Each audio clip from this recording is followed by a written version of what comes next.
Well, welcome everyone. Once again, this is the Spanish Club YouTube channel. I'm glad that you're watching. And as you can see, we're out of our usual setting. We're actually on location. We have a very special guest speaker from that's coming to us from Colorado State University. Yes. Mm-hmm. This is Maite Correa. Hola, Maite. Hi. Hola. And she's a linguist, Spanish linguist. So she's going to tell us something about where she's from, what she does, Spanish linguistics, what is that? And she's also going to answer some questions from some of our viewers, all right? So, Maite, ¿de dónde eres? Where are you from? I'm from España. I'm from the Basque Country, so that's in between Spain and France. In France, al norte, to the north of Spain. Mm-hmm. And I lived there for 21 years before I came here. And now you're in Colorado State University. Yes. You're teaching there Spanish, and your focus is on linguistics. Linguistics. Linguistics for teachers, mainly. And what is linguistics, so that our viewers can know? Linguistics is the scientific study of language. So we look at language as our object of study, and for us it's like a window into the mind, because through language we do everything through language. So the words you choose, the order you use, everything through language, we can know so much about you as a person, as a human, and as a social being as well. Well, one question that keeps on popping in classes is the idea of Spanglish. What is Spanglish? Is it okay to use Spanglish?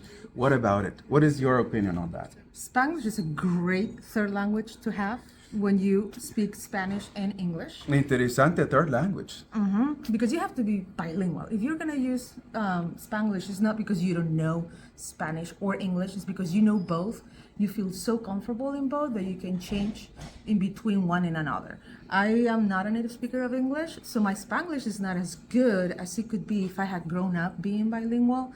So sometimes I kind of like try to stay on one another language, but then I see myself actually putting words and expressions here and there in Español, in English.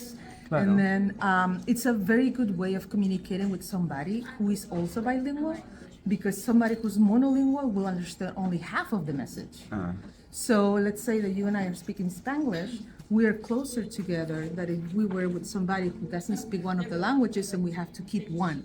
So this brings both of our cultures together, and it's a very nice thing because it's something you and I have in common that brings us closer. One question from one of the students that I have is, she says the following. El apellido de mi amigo tiene un acento pero nunca lo escribe. Siempre le recuerdo que lo escriba pero no lo hace. ¿Él tiene razón en hacer esto? Well, I think that your last name is yours. So you should be I'm referring to the tilde. Yeah. So, but your last name is yours. So maybe if you grew up in a culture where the accent was not part of the last name because the people are not speaking the language, it's just getting a little maybe farther away from the originality of that name. I think it makes sense that some people whose last name is Perez, then they will pronounce it in English. They will delete the tilde, and that already says a little bit about your culture, probably that you're bicultural because you're not using the accent mark or you are pronouncing in the American way. I guess it depends how comfortable you are, and if you don't know how to put tildes in general because you don't speak Spanish, for example, then putting the tilde in your name would be kind of like artificial. So I would say, if you know that it has a tilde, now you do with that whatever you want. But it's good for that person that they know that the name has a tilde. Perfecto. I think we understand that. Very good. Thank you. Second question is, When I'm teaching English to children who know very little Spanish, is it okay to use Spanglish?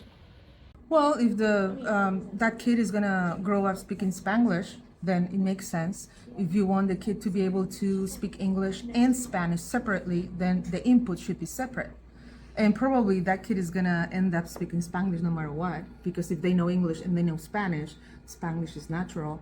But if you're teaching just Spanglish, then that kid might be a little confused because those are literally two different languages that she will have to use with two different sets of people. Okay. So it might be okay. It might just take a little bit longer.